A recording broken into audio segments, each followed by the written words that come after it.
the moon, I really get to clicking, but I'm looking for a sister to revive them when I kiss them. If you want some love, just let me know.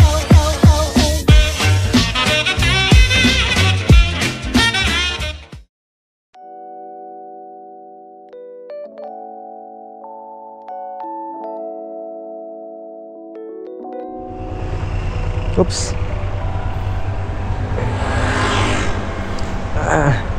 So ngayon dito ako sa kahabaan ng J. Rizal Street. Ako yung may pupuntahan. It's another day, another life. Welcome to another episode of Polar Rides. Yes, nagbabalik mga kaibigan, nagbabalik. Kasi ilang araw akong halos na naka-idle. Sobrang busy din sa opisina, lintik na yan. So kamusta mga brothers? Kamusta? No, pinititinginan nyo ako. Ako is yung camera. Yes, you are fixed. So, ganito yan mga brothers. Ngayong araw ayusin ko na. Maghahanap pala muna ako parts hunting para dito kay Stark. Bibili ko ng mga kailangan na pang maintenance niya.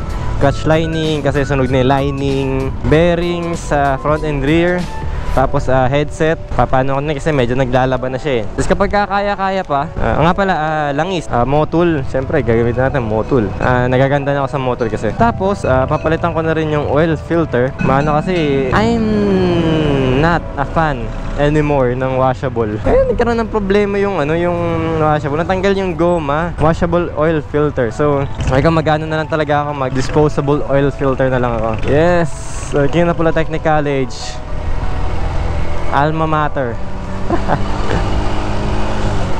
Laki ng pinagbago niya mula nung graduate ako dyan, no? So meron ako nakita dito, isa daw to sa authorized na dealer or reseller ng mga UMA parts. Itong, ayan, G-Shop. Pwede kayo makipark dito, sandali. Ano lang na, may bibilin lang naman eh. Tatanong lang natin, sandali.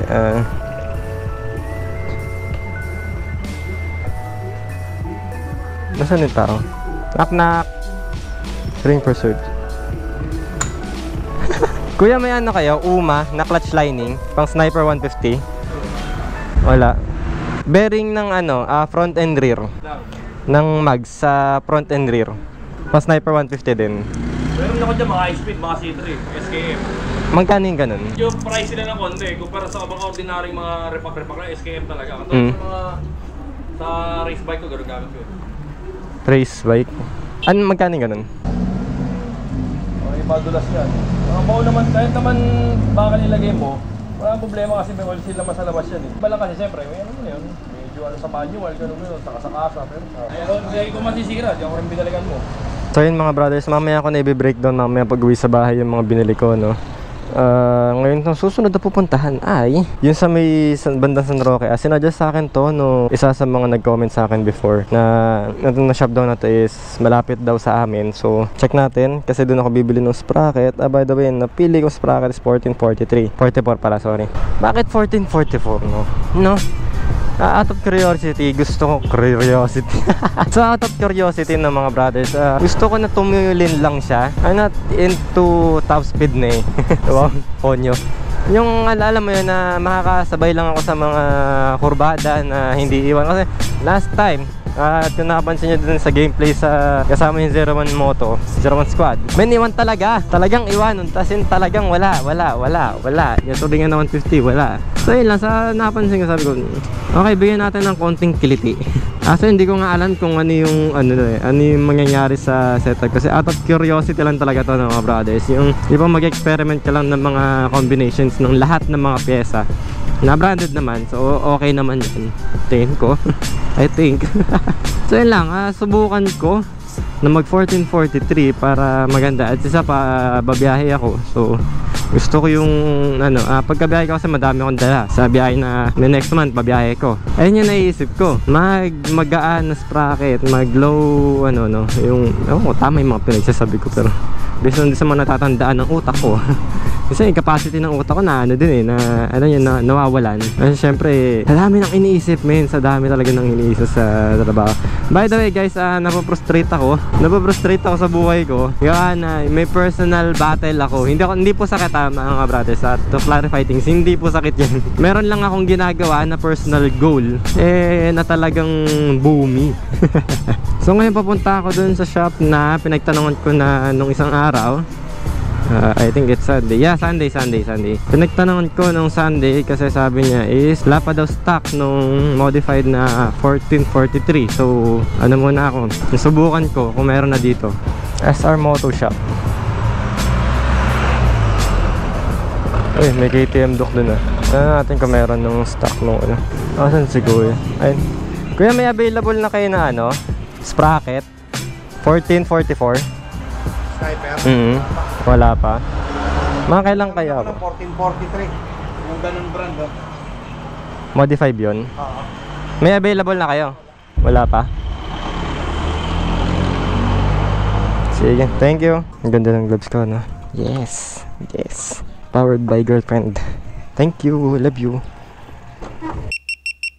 Welcome curious kayo sa Yamaha Sniper 150 PH Motor Thread, ang sagot sa inyo. Nandito lahat ng mga videos niya regarding sa Yamaha Sniper 150 from maintenance, fairings, and everything na regarding sa Yamaha Sniper 150.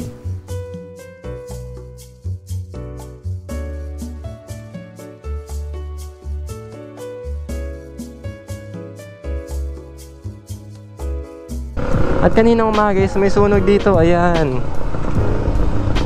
Sunog yung dyan, yung second floor na bahay. Sunog. Ayun sa taas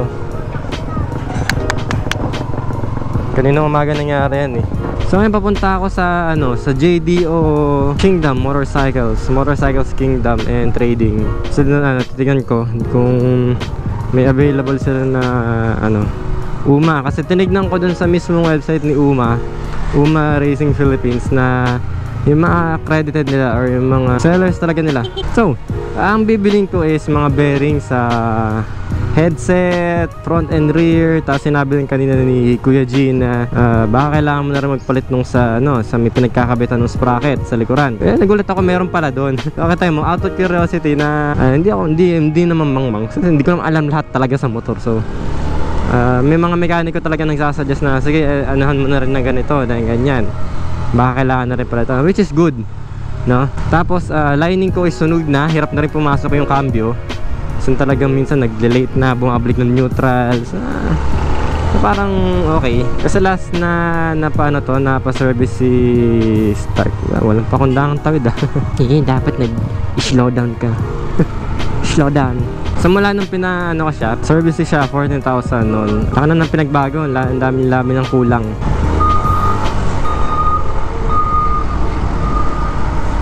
Laking bako nun bako. So yun bibili rin ako ng UMA na lining. Tapos sprocket 1443, langis, oil filter, yun. So that's it, that's basically it. Yun yung mga kailangan kong bilhin na pesa.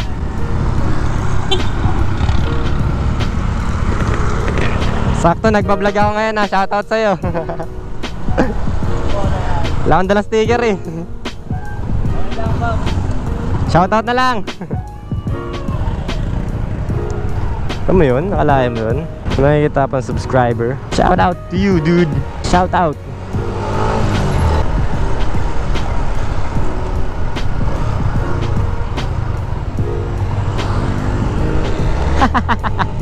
Tangin na biglang atras ang puta.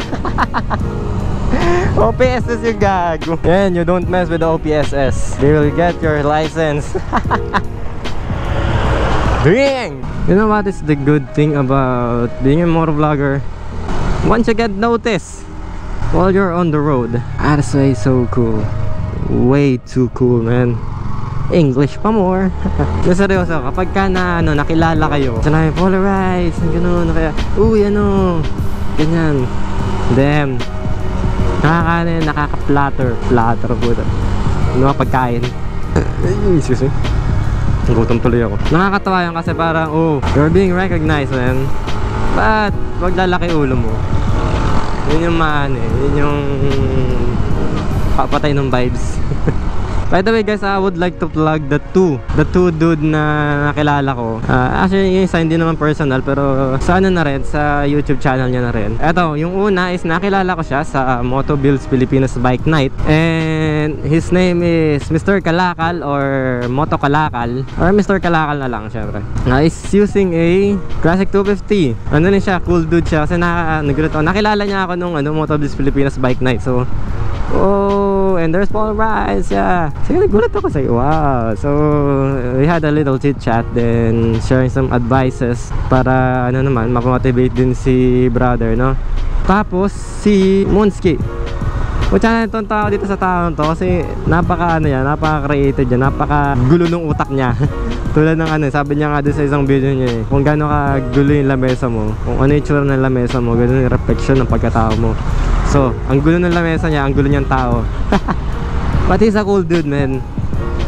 Nakasama niya parang speed freak siya eh. Nirecommend ko nga siya kay ano eh, kay Patriotic Fox eh. Ano na, si Patriotic Fox naman is naka Keyway na 153. Ano rin, Cafe Racer Classic dun siya. So yun, check niyo sila guys. Madami silang mga kalokohan sa kanilang mga channel. Yun, JDO.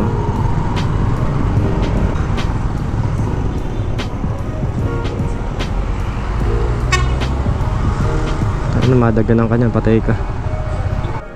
May ano kaya ate, Uma na clutch lining pang Sniper 150.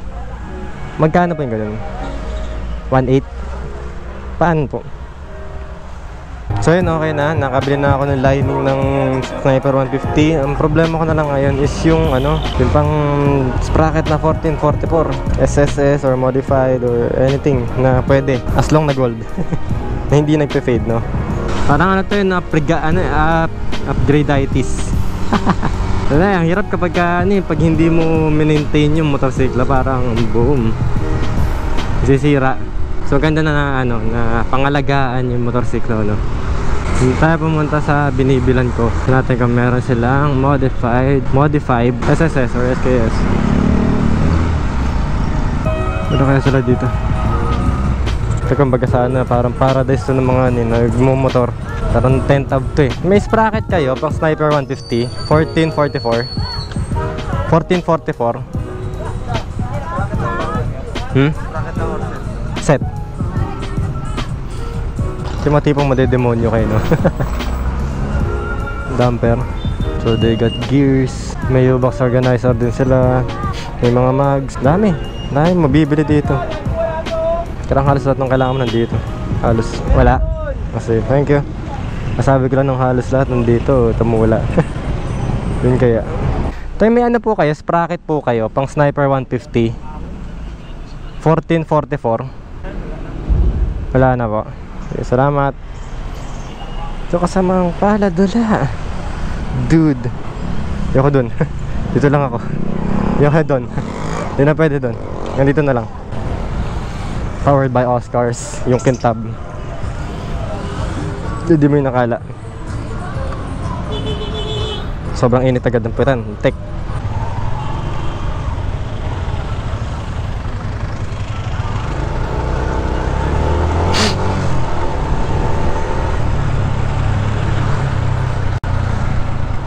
Medyo nakuyo ko kasi nakakasila ako. Kawasaki.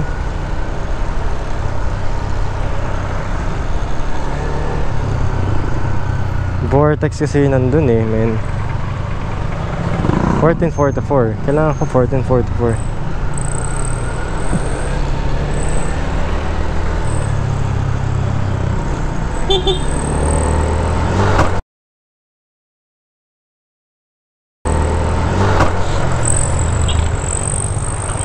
Inaka.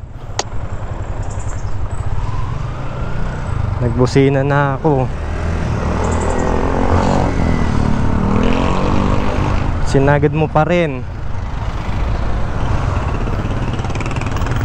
Sinagad mo pa rin, men. Anong gagawin natin?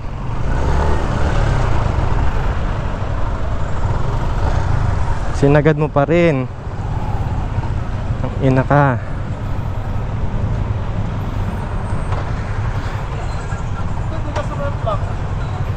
Likod.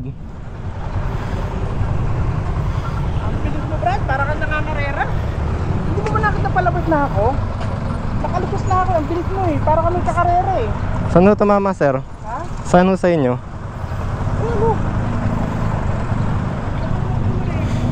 Buti di ka sumemplang. Buti di ka sumemplang. Sa ano lang, gilid lang ho. Oo, ang bilis mo kasi. Ha? Tambucho, sir. O, tara na. Ano, okay ka lang? Ba't hindi ka Okay. sumemplang? Pasensya na lang, sir, sa ano. Kaya, pag dahan-dahan ka lang ako eh. Tinamaan ko tingnan Mm. mo. Eto, walang problema. Oo nga. Matidisgrasya. Walang problema sa mga bagay. Hindi, Oo, eh, maraming salamat ho. Pasensya na rin. ito na yung mabilis. Ayun na yun. Ito na, mabait yung ano. One down! Caught on camera. What is your biggest accident? Buti na lang mabait. Alam mo yun. Okay, pangalawa na yan ha. Pangalawang beses na ako na ganyan. Noong unang beses, hindi ako na sa camera. Pero, thank God. So yun, thank God. Pasok mga bashers. Pasok mga keyboard warriors. Ay, nako. Learn from the experience, dude. Learn from the experience. Pag ni-review kayo mamaya, tingnan mo. Normal reaction. Magagalit na hindi mo maintindihan. Papakamot ka na lang. Pero, at some point, thank God. Ito na lang, minor lang sa kanya. At ilalim lang. Ilalim ng bumper. Anyway guys, that is my second time na ganyan ako. Na front end ako. Ibig sabihin front end. Unahan niya, likuran ko. So ang kuya tatanungin, no? Ano yung unang pumapasok sa isip nyo kapag may nangyaring ganun? Masabit-sabit, sagi, ganun. Ano unang pumapasok sa isip nyo?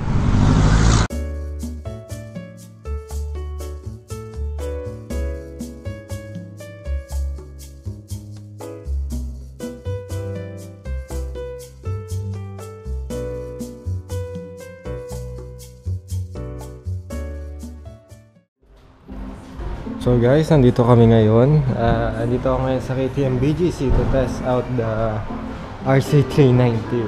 So alam niyo na, pero hindi pa mag-upgrade ngayon. Test ride ko lang tong RC390. Stay to the point na gusto ko lang siya masubukan kung ano yung feeling. And it is convenient enough para maging starter bike or beginner's bike ko. Try natin, no?